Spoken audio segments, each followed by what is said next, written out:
कई लोग कहते हैं महाराज हम पूजन बहुत करते हैं, हम पाठ करते हैं, हम अर्चना करते हैं, हम व्रत रखते हैं, हम उपासना करते हैं, हम दान करते हैं, हम पुण्य करते हैं, हम सत्कर्म करते हैं, उसके बाद भी दुख क्यों है? हम पूजन तो कर रहे हैं। आपके पेट में दर्द हुआ, मान लो आपके सिर में दर्द हुआ, अब सिर में दर्द हुआ तो आपने गोली तो खाई, एनासिन भी खाई, क्रोसिन भी खाई, डिस्प्रिन भी खाई, कॉम्बिफ्लेम भी खाई, ना जाने कहां की गोलियां खा के सिर में दर्द था और 4-5 तरह की गोली खा गए। तुमने जब तो गोली खा ली और गोली खाने के बाद तुम्हें थोड़ा सा असर भी हो गया, पर इतनी गोलियां जो खाई है तो बाद में रिएक्शन तो करेगी, कुछ तकलीफ तो देगी, कुछ गर्मी तो करेगी, बीपी शुगर ऊंचा नीचा कर सकती है, आपने पाई। उसी तरह मंत्र, माला, पाठ, जप, अनुष्ठान फल कब देते हैं और फल कब नहीं देते, ये शिव महापुराण की उमा संहिता कह रही है। शिव महापुराण का उमा खंड, पार्वती खंड को अच्छे से पढ़िए तो उसमें बताया है, उसमें वर्णन किया है। हम पाठ करने बैठे, इतनी बड़ी पोथी लेके लोग बैठ जाते हैं, पहले राम रक्षा स्तोत्र पढ़ लिए, फिर ये पढ़ लिए, गीता जी का अध्याय पढ़ लिया, ये पढ़ लिया, ये चालीसा, दुर्गा चालीसा, शिव चालीसा, तांडव, ये वो, ये मंत्र जप लो, वो मंत्र जप लो, फिर कोई महाराज बता गया, वो मंत्र जप लो, फिर कोई महाराज बता गया, वो मंत्र जप लो, ये वाला देवता ला के अलमारी में रख लो। इतनी बड़ी पूजन की अलमारी, बस इतनी बड़ी, ज्यादा से ज्यादा होगी तो इतना बड़ा पूजन का घर, कमरा, उसमें इतना सारा देवता। रामेश्वर गई तो उनको ले आई, जगन्नाथ जी गई तो उनको ले आई, द्वारका गई तो उनको ले आई, वृंदावन गई तो उनको ले आई, महाकालेश्वर गई, सारा देवी देवता वहीं बैठा, पितृदेव, ये देव, कुल देवी, शंख देव, घंटी देव, दिया देव, सब उसी में, गणेश जी, शंकर जी, हनुमान जी, राम जी, सब भरा पड़ा। और पूजन करने सुबह से आई, सुबह से इतनी सी शक्कर लाई कटोरी में, इतनी सी शक्कर कटोरी में, भगवान को नहला धुला के कटोरी धर दी।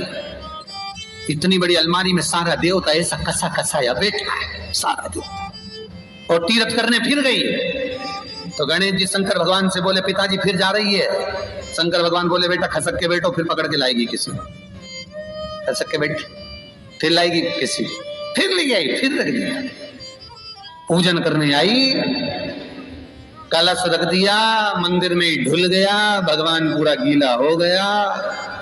गणेश जी शंकर जी से बोले, पिताजी पूरा गीला करके चली गई। शंकर भगवान बोले, बेटा अब तो कल ही आएगी, दिया लगा के गई, अब तो गीले में बैठो, अब नहीं आने वाली, कल। बहुत ध्यान देना साहब, इस कथा को आपके ऊपर लेकर समझाया जा रहा है, क्योंकि शिव महापुराण की कथा कहती है कि आप जो मंत्र जप रहे हो, आप जो माला जप रहे हो, आप जो साधना कर रहे हो, आप जो पाठ कर रहे हो, वो आप पर असर कर रहा है कि नहीं कर रहा है, वो आपको समझना।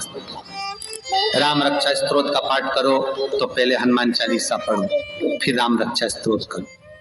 शिव चालीसा, दुर्गा चालीसा, गणेश चालीसा, हनुमान चालीसा, गायत्री चालीसा, इन 4-5 चालीसा को एक साथ कभी नहीं पढ़ना। एक चालीसा यदि आपने पढ़ ली है शुरू में, तो पाठ पूरा होने के बाद जब उठने की तैयारी हो तब दूसरी चालीसा पढ़ दो, बाकी की चालीसा भले आप बाद में पढ़ दो, पर एक साथ 4 चालीसा का पाठ नहीं होना चाहिए।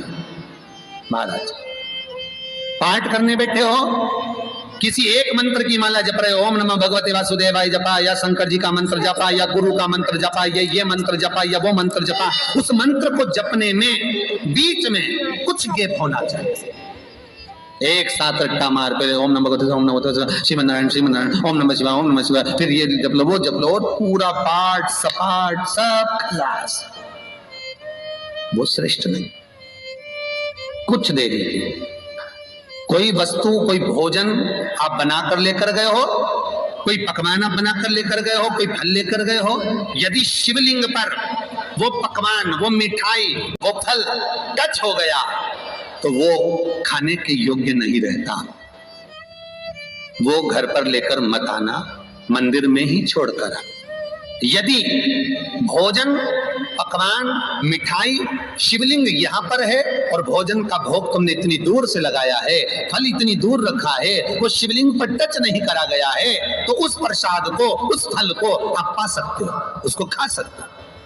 पर जो शिवलिंग पर टच हो गया, फिर वो केवल नंदी, श्रृंगी, भृंगी, प्रेतों का, भूतों का, आहूतों का भाग होता है।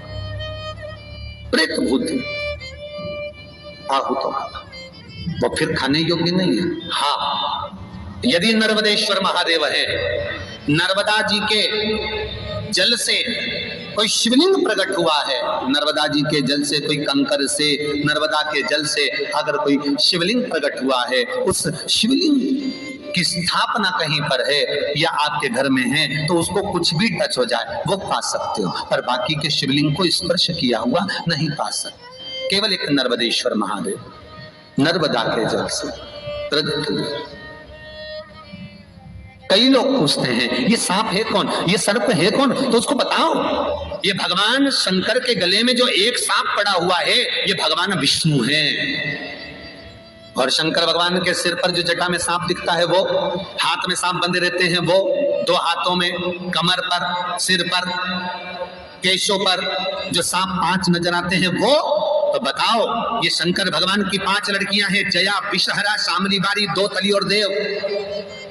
ये 5 लड़कियां भगवान शंकर के इर्द गिर्द घूमती हैं, आसपास भ्रमण करती हैं, सभी ये शिव की बेटियां भगवान शंकर के साथ भ्रमण करती हैं।